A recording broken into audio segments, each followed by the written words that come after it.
Buenos días a todos, soy cloruro de magnesio y bienvenidos al primer vídeo de las propiedades periódicas. Encontraréis en la descripción los links de todos los vídeos del tema para que podáis seguir el hilo. Bien, entonces en este vídeo veremos lo que son las propiedades periódicas. Estas de aquí son 4. El radio atómico, energía de ioninización, afinidad electrónica y electronegatividad. Entonces, primero vamos a ir viendo qué son y luego cada una de ellas y luego cómo cambian a medida que nos movemos en la tabla periódica, que son los ejercicios típicos de selectividad.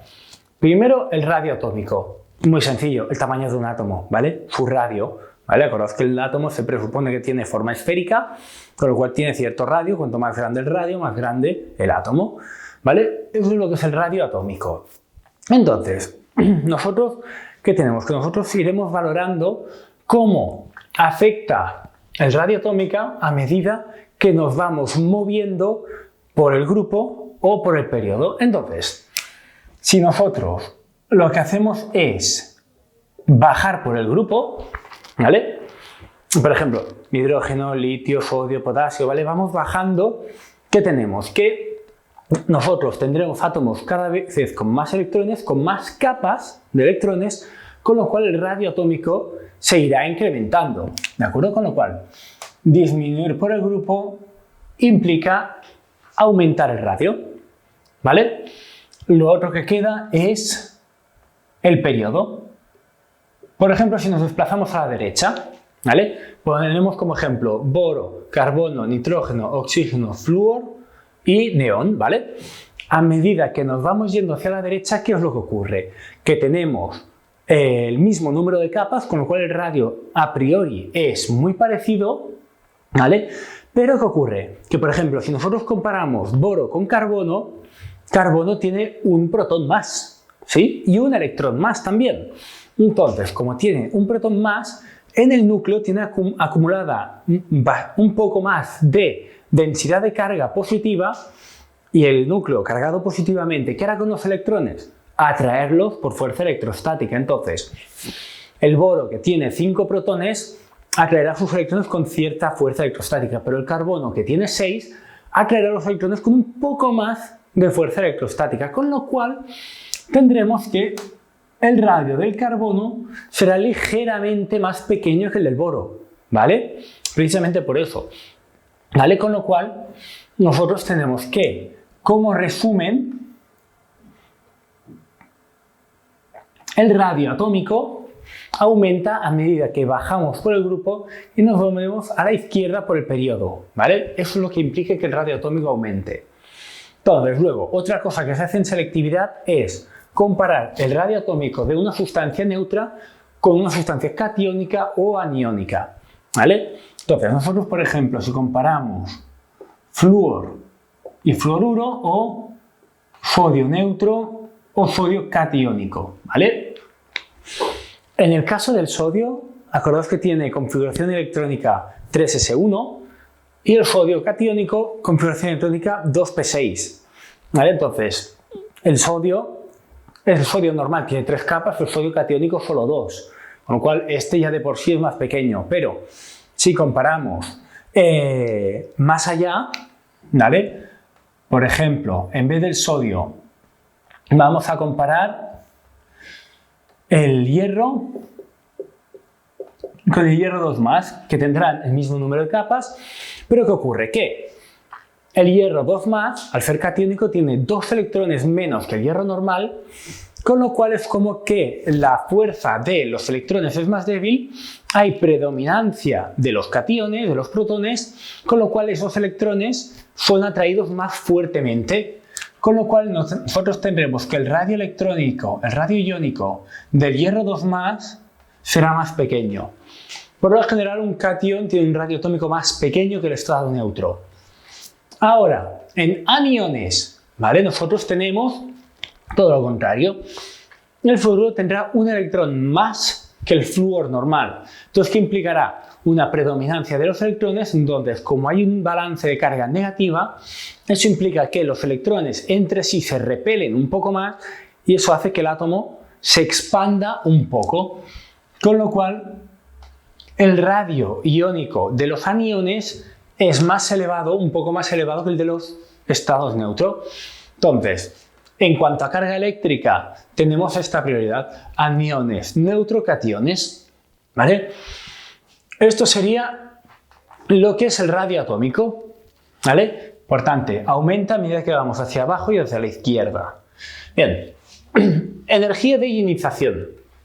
La energía de ionización de un átomo se define como la energía necesaria para coger un electrón a ese átomo y arrancárselo, ¿vale? Nosotros arrancamos el átomo a ese electrón, arrancamos un electrón a ese átomo y vemos cuánto nos cuesta, ¿vale? Entonces, ¿qué tenemos? Que un átomo, cuanto más pequeño sea, ese electrón estará, siempre arrancamos electrones de valencia, los más externos, pero cuanto más pequeño sea el átomo, más cerca está ese electrón del núcleo y más retenido por fuerza electrostática está, con lo cual más cuesta de arrancar.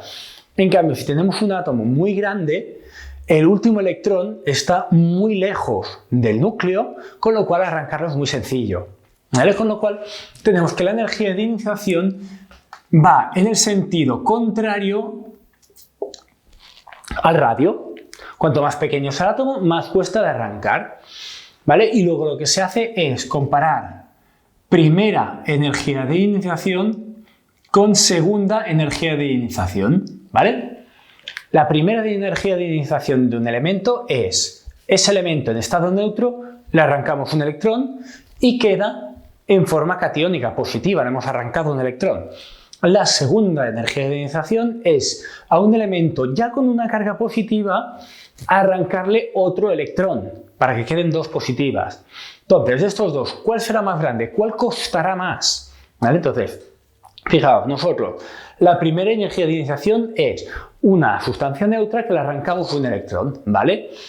Pero es que la segunda tenemos una sustancia cargada positivamente a la que le queremos quitar algo negativo. Claro, ese electrón, como aquí partimos de un catión, ese electrón está atraído más fuertemente por electrostática, con lo cual costará más. Con lo cual la segunda energía de ionización previsiblemente será más grande que la primera. ¿De acuerdo? Luego, afinidad electrónica. La afinidad electrónica es la favorabilidad de un átomo a recibir electrones. O sea, cuán contento se pone un átomo cuando recibe un electrón, ¿vale? Más o menos. Entonces, ¿nosotros qué tenemos? Que nosotros, para medir esto, lo que haremos será medir cuán a gusto estará ese átomo en su nueva posición.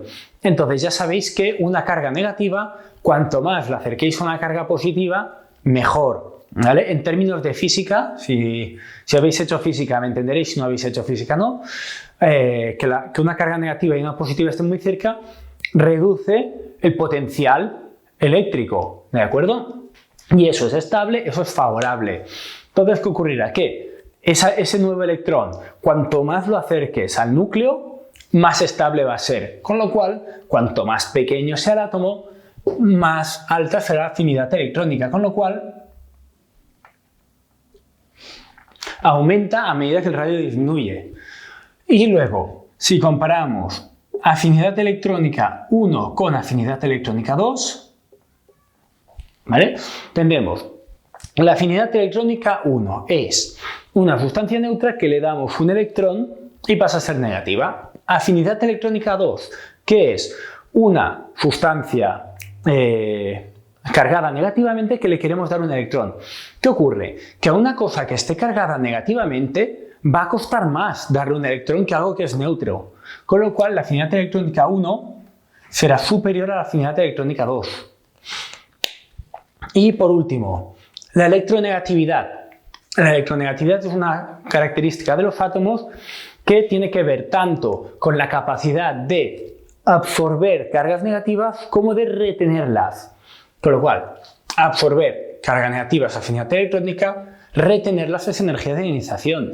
Con lo cual, la electronegatividad es una suma de estas dos. Con lo cual, esta también tenderá a ir igual que la energía de ionización y afinidad electrónica. De hecho, el elemento más electronegativo de todos es el flúor. Y después el oxígeno, ¿vale? Por eso el flúor no puede tener carga positiva nunca, porque es el elemento más electronegativo de la tabla periódica. En la electronegatividad los gases nobles no intervienen nunca, ¿vale? Pues bien, estas son las propiedades periódicas: radioatómica, energización, afinidad y electronegatividad. Y os pedirán eso, siempre os compararán, por ejemplo, flúor y cloro, ¿cuál será más grande?